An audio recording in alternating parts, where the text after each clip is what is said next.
So, yun. Meron tayo dito ulit. Rider JFI, no? Ito si Sir ay dati ko nang na-power appliance itong motor. Ilan taon na to, Sir? Na buot nung na-power appliance ko? 2 years na. 2 years na. Hanggang ngayon, buo pa yung motorsiklo. Ngayon, nasira kasi yung kanyang susian.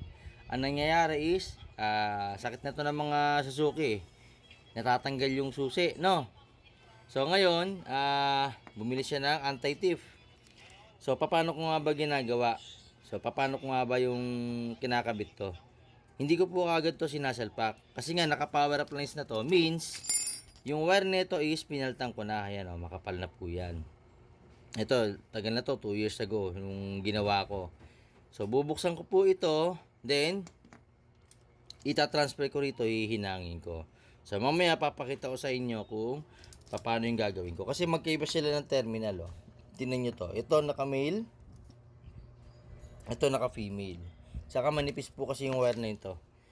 Yan. So, ngayon, tatanungin nyo, sir, susialan naman, ba't ililipat pa? Sa akin kasi, mas gusto ko yung kinabit na wire na makapal kaysa rin sa gagamitin ko. Kasi main yan eh.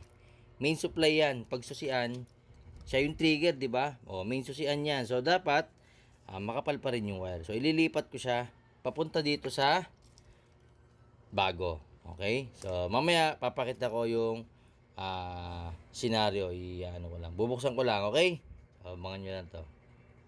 So, ayan. Nabaklas ko na, no? Ito yung luma at ito yung bago. Ayan yung bago, ha? Ayan. Ito yung bago. Ayan. Ito yung pagkakahina pag bago, yun. Malinis. Ngayon, ito yung sa akin, yung ginawa ko. Way back 2 years ago. Ayan. Diba? So, ayan. Nakahinang. Ngayon, ang gagawin ko is, syempre, makapal nga yung wire na nilagay ko. Ayan, circuit brand yan, no? Ayan. Okay, so ililipat ko siya doon. Ngayon, kung fit dito yung pyesa, swerte, di ba? Kung hindi, huwag niyo pilit, lipat niyo na lang yung wire. Okay? Yun lang yung tip ko, no, sa susian. Then, kakabit ko na muna to, transfer ko doon, hihinangin ko, ayan, no. Di ba? 2 wire lang, hihinangin pa, di ba? Tapos, yun nga. Testing, gamitan niyo ng tester, continuity, tignan niyo kung okay. Then, saka niyo isalpak sa motorsiklo. Okay? So, yun. Bubuin ko muna to. Then, pakita ko sa inyo after kung maayos yung kanyang ignition key. Alright. So, yun. Ito na. At naikabit na natin. Ayan. TTGR po yan, ha. Pero ito na yung original wire. Then, ito yung original niyang susian. Local wire. Ayan. So, pansin nyo. Ayan. Diba? Okay na, finish na yung kanyang ignition key. Sasalpak ko na lang sa motor niya din, testingan na. Alright, so ganun lang, no? Ganun na kasimple para walang daya.